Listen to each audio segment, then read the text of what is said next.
My husband called and told me he wants a divorce. He said I can only talk to his lawyer. So, I went to meet his lawyer. When I said, yes, I am the wife, the lawyer started shaking. Sophia will recount how I took control of my life and put a stop to my husband Xander's destructive influence. For privacy reasons, I'll be using pseudonyms. As a prominent lawyer in my state, anonymity is crucial for various reasons. Let's not delve into the intricacies of Maya and Xander's love story. We fell in love, got married, and eventually divorced. The love, it seemed, wasn't reciprocal, as Xander cheated on me. The signs were apparent. Avoidance, excessive time outside, and frequent business trips, though I wasn't involved in his sizable business. Despite my success as a lawyer, Xander considered me a failure due to earning less than him. One day during another one of his supposed business trips, I decided to investigate. I discovered a secret Facebook account on his old laptop confirming my suspicions. He was cheating with a beautiful woman, someone he found more attractive than me, often criticizing my appearance. Heartbroken and angered, I confronted him immediately. "Sandra, are you cheating on me?" "I have proof," I declared. Sandra callously responded, "Sophia, you're just not that interesting anymore. You're always engrossed in pointless cases, neglecting me. Besides, you're not a supermodel who can captivate me with looks alone." Confused, I retorted, "What are you talking about, Xander? I have a demanding job, and you knew that when we got married. I haven't neglected you.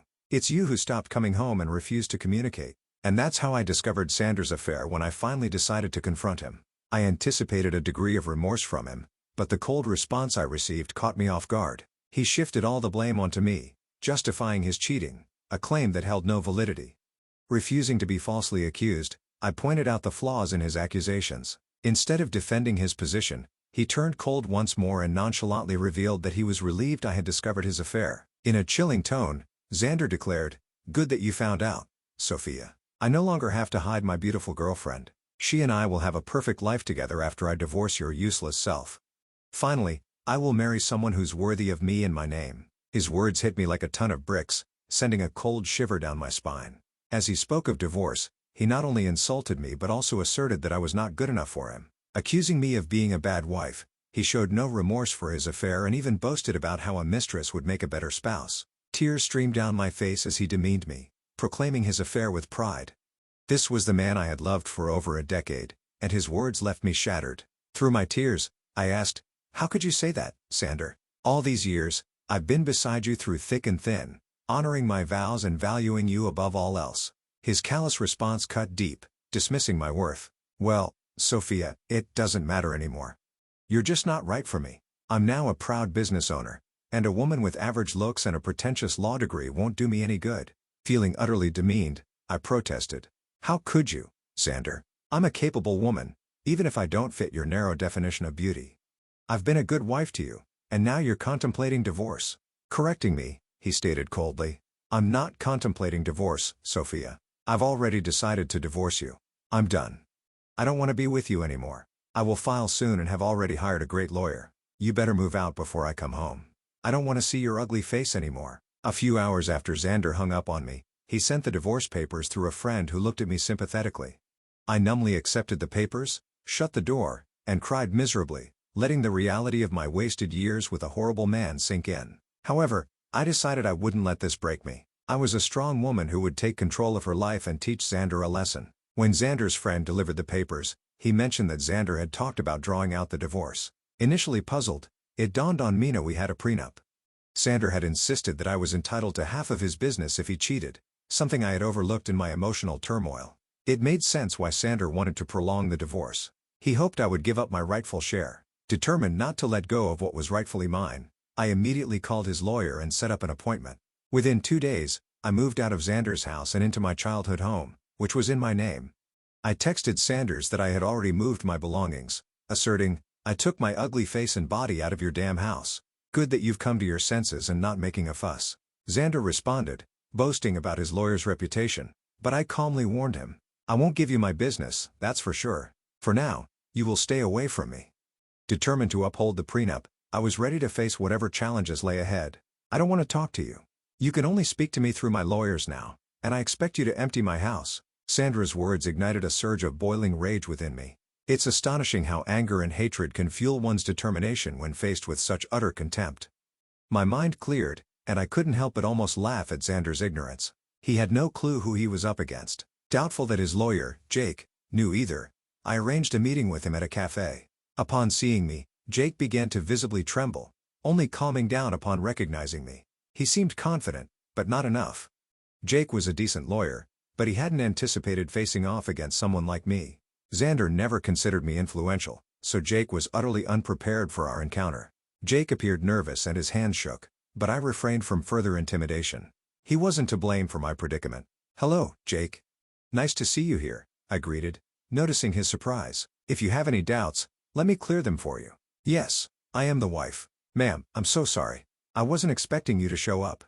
Jake stammered, flustered by my presence. "The surnames don't match because I got married after I received my law degree. I used my maiden name for official purposes," I explained. "I see," Jake muttered, visibly uncomfortable. "So I'm guessing you want to drag out this case." "That's what my client has told me." "Your client has been misleading you, Jake. He's the one who wants to prolong this case. Isn't that what he told you?" I confronted him directly, knowing my reputation as a lawyer spoke volumes. Jake squirmed under my scrutiny. Accustomed to asking the right questions, I didn't mince words. "You don't have to answer that, Jake. I've known Xander for over a decade. I married that idiot, for God's sake.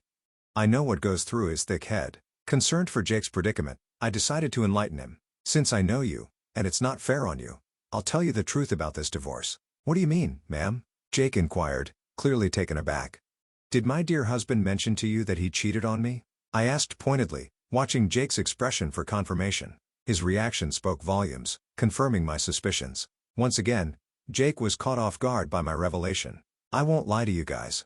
It did sting and hurt my ego to admit to my colleague that I have been cheated on. It's not a pleasant experience. However, I knew better than to betray my emotions. No matter how humiliated I felt, I still had the upper hand, and I was well aware of that. Jay, on the other hand, didn't know. He said, 'No, I don't think my client has told me about that, but he did warn me that, in his words, you would make some baseless accusations because you want to ruin him.'" "Oh, you poor thing, Jake. Your client has played you like a fiddle. Although it might make you happy to know that Xander thinks you are one of the best lawyers out there. Well, that's a big compliment, but I will never measure up to you, ma'am," Jake confessed. "I wish he had told me that his wife also practices law. He only told me that you work at a law firm." My husband never really took my accomplishments seriously. He had a habit of undermining my work and influence. It was foolish of me to stay with him this long. However, it was smart of me to sign the prenup to save my butt, I shared. Jake was completely taken aback by the mention of the word prenup. He looked shocked, and the term seemed foreign to him. I didn't need to be a rocket scientist to know that he had been ambushed again. Xander had conveniently forgotten to mention the prenup to Jake, perhaps hoping I had forgotten about it. Well, who knows? It didn't matter. Since the word of the prenup was out there, Jake was frazzled. "There's a prenup in this marriage? Your husband hadn't mentioned that. Do you have any proof, ma'am?" Jake inquired. "Oh, I do have plenty of proof, Jake. I brought the papers along." I had a feeling that Xander would try to get out of dealing with the consequences of his actions. "Well, not on my watch. I would really like to see the papers, ma'am. Also, I think I would need to see proof of his affair if you have any." "Don't worry, Jake. I brought along everything. Like I said, it isn't me who wants to drag out this divorce. The sooner it happens, the better it is for me." I handed over all the evidence to Jake, from messages to pictures and documents. I had all the proof right in my handbag, casually giving them to Jake, knowing that the case would always go in my favor. Jake studied each and every document thoroughly before signing and looking rather defeated. He then looked at me and said, "I see that you have solid proof of everything, ma'am. I had no idea about all of these things." "I figured that out, Jake. Also, I know how difficult it is to work with unreliable clients, especially when the opposite party has an equally strong lawyer for their case." "You're right about that, ma'am. I think that's all I needed to talk about today. I believe I need to have a serious conversation with my client before I decide to proceed with his case. I'm sure someone will contact you soon, although I can't say that it will be me." I could tell what Jake was hinting at but didn't comment on it. I thanked him for his time and proceeded to walk out of the cafe. I went straight to work and started to prepare my own documents for the divorce. All the lingering sadness was gone. Now, there was this rage within me that was driving me to make sure Xander suffered for what he had done, and I knew he had no way out of this mess he had created. It took Xander one day to get back to me. He called me on my number despite telling me not to contact him directly. It was funny, but not surprising. I knew he would find himself in this situation. When I answered his call, he sounded very pissed off. "What the hell did you say to my lawyer, Sophia?" My. Look who's calling after telling me to stay away. Now what happened with your lawyer, Xander? Stop playing around, Sophia. Tell me what you told him that made him quit today. Your lawyer quit today? How sad, Xander. I guess you should have been upfront about your situation and who they would be fighting against. You don't know what you're saying? You are a freaking nobody. I won't let you take away my family business. Oh, I would like to see you try, Xander. I will hire a better lawyer and doubt you. Just wait and watch. I will destroy you in court. You will come to me begging for mercy. Well, sounds like a plan, Xander. Good luck with that. But a word of advice from a lawyer, remember to tell your new lawyer about your affair and the prenup. When I said that, Sanders simply hung up on me. It made me chuckle. He was in deep trouble, but still didn't know it. He would try every lawyer in town and see if anyone would represent him. I am a no-name here, so people knew not to mess with me. Plus, anyone stupid enough to believe his lies would be dragged down to reality when I presented them with my ammo. Sanders said that he would make me beg for mercy. I knew that it would be a matter of time before he would come begging at my door. I was right in thinking that Xander would be back, begging at my door. He literally had no other choice. One fine morning while I was getting ready for work, there was a knock at my door. I was a little confused about who showed up at such an odd time. Imagine my surprise when I opened the door and found my soon-to-be ex-husband looking forlorn and weary. I invited him in because I didn't want the scene outside my home. I was already dealing with enough. When he came inside, I said, "Make it quick, Xander. I don't have enough time to waste on you. I don't even know why you're here. We were supposed to strictly communicate through lawyers only." "Yeah, about that, I haven't found a good divorce lawyer yet." "Oh, that's sad for you, Xander. You better hurry up because I hear that your mistress has been dying to marry you." "I'm not worried about her anymore." "Listen, Sophia. We need to talk. You have been sabotaging my lawyer so that they wouldn't take my case. That is very unfair." I immediately laughed when he said that. I couldn't believe that Xander would have the audacity to pin the entire blame on me. This once again showed how little he valued my profession. He thought that just because he was willing to throw money, people would pull at his feet. Oh dear, that's an amazing joke, Xander. Let me just clear that misconception for you. I haven't been sabotaging anything. It's your stupidity that's causing trouble. I don't understand. What did I even do? Should I remind you how you lie to your lawyers about the affair and the prenup? That is enough to make them look like fools in court. Do you think lawyers would jump at representing unreliable clients like you? Besides, I will admit that my name will make a lot of people walk away. You may consider me to be useless, but I actually do have a good name in this profession. Yes, I know that now, Sophia. I've tried being open with lawyers too, but none of them are willing to help me. That's what happens when you try to go against an ironclad prenup. You really should have thought your affair through, Xander. Not that it matters now. The damage is done. No sane lawyer would fight for your cause. You'll be giving me half of your business. Xander's facial expression said it all. He didn't want to lose his business. I mean, that's why he tried to pick a good lawyer and drag out the divorce. He wanted to keep me hanging long enough until I would snap and just leave him alone without demanding half of his company. After a few days, it became clear to him that no one would take his side. Hell, he was even finding it hard to find any lawyer who would go against me. So, he did what he thought was his last resort. He started to cry and beg. "Sophia, you know how much this business means to me. Please don't do this. You can take everything else, but please don't ask to split the business." "Why not, Xander? You were the one who put in the clause of splitting the business in case you cheated. You think I will give up my rights that easily? I deserve it after the betrayal you threw in my face."